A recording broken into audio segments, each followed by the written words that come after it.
और मैं चाहूंगा कि हमारे प्यारे भाई गोलू राजा जी आप एक बार आइए। मोनू सिंह भी आए हुए हैं, बहुत ही प्यारे गायक छोटे भाई। एक बार गोलू भाई के लिए जोरदार ताली हो गया भैया। अरे भैया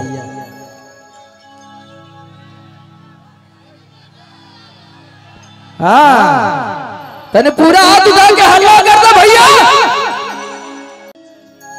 कि सूट सलवार रजाऊ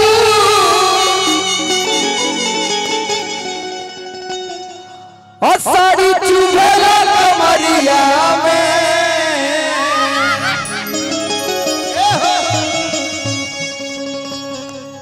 कि सूट सलवार रजाऊ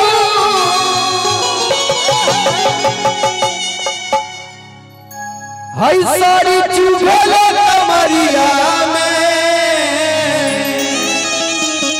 ऐसे ही बनौले रहिया तलला में बसी मजा दी गरमिया।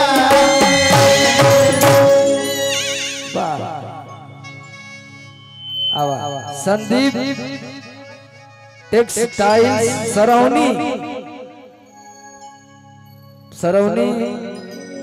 पट्टी बैठ का उठाइए थोड़ा सा। प्रोप्राइटर अजीत तिवारी जी की तरफ से बहुत सारा आशीर्वाद आया।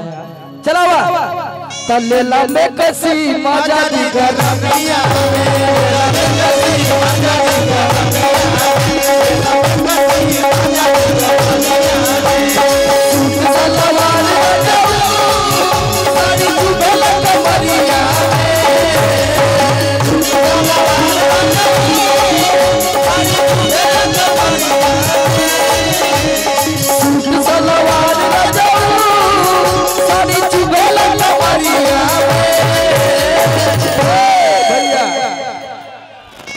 चला तो ले लो मैं कसी मजा दी गरमिया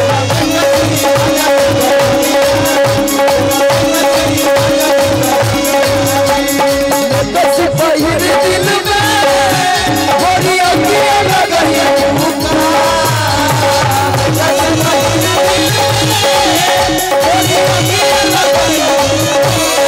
कसी पहिर दिल में बड़ी अगिया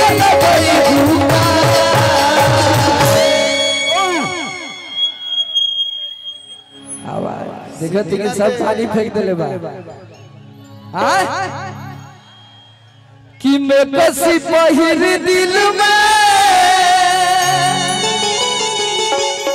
ए गोरिया किया लगई भूखा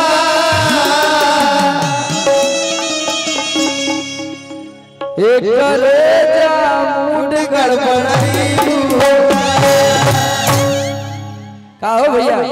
चला ये करे जा मूड गड़बड़ाई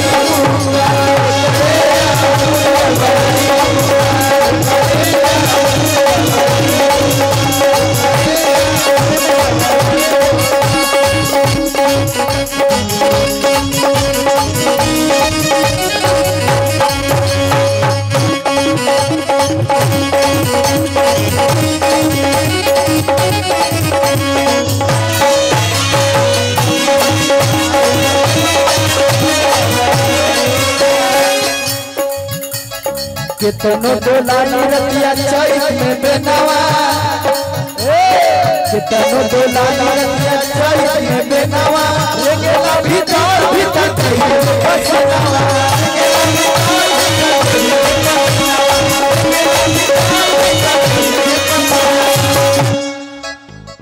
कि कितनो डोलानी रतिया कितनो डोलाई रतिया चैत में बेनवा का होला अरे गेला भीतर भीतर कहियो बसनवा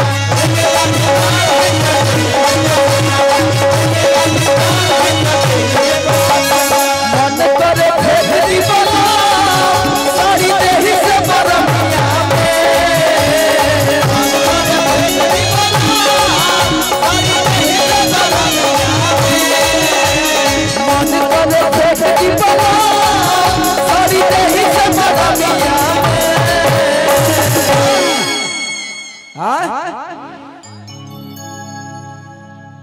कि मन करे फेंक दी बला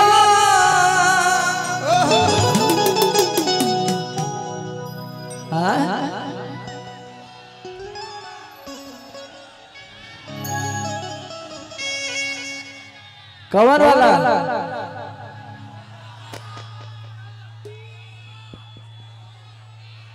बड़ी एनर्जी में बालो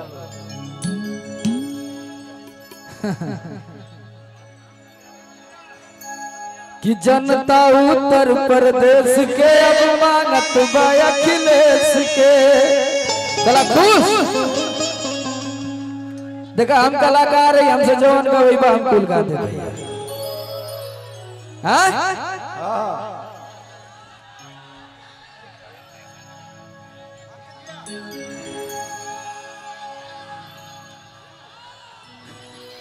हाँ ठीक है ठीक है ठीक है चला कि मन करे फेंक दी बला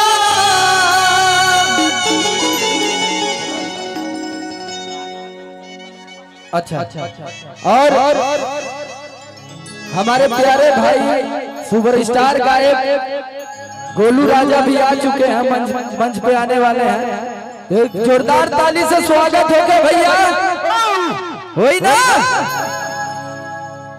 पक्का ना। चला हाँ बुला लीजिए कि मन करे फेंक दी बला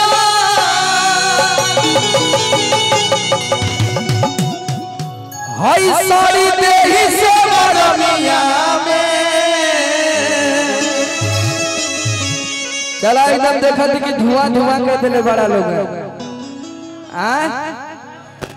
आज हमके लगा थी कि ये माटी दू बित्ता खाल हो जाए ना। चला तलेला में कसी मजा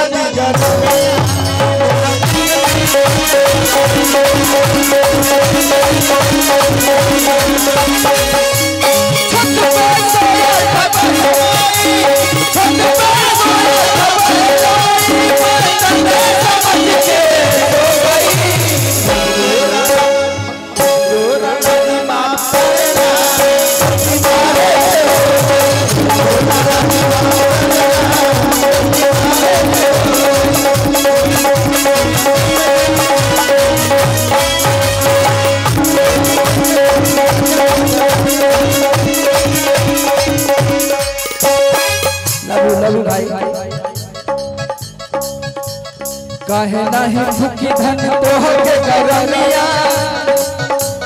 काहे नहीं भूखी धन तोहर के करमिया, कबहू कुलार में न डाले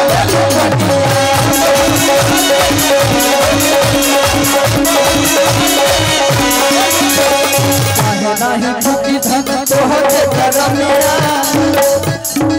आजा इधर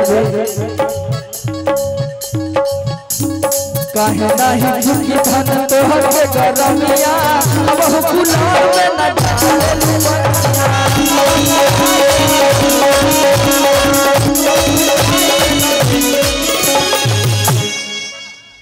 कि समर आलोक के गोरी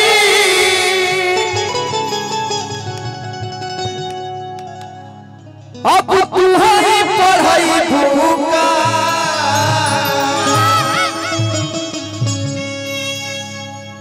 कहो माया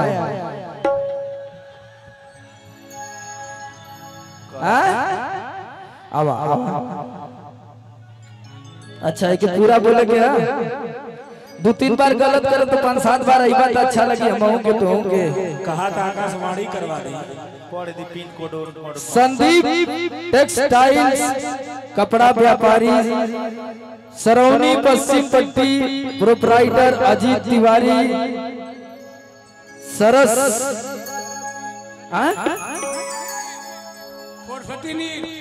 हाँ वही सरौनी आपकी तरफ से बहुत सारा आशीर्वाद आया है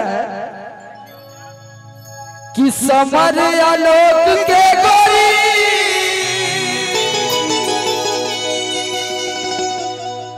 अब तो ही पढ़ाई भूखा। चला तलेला में कसी मजा दी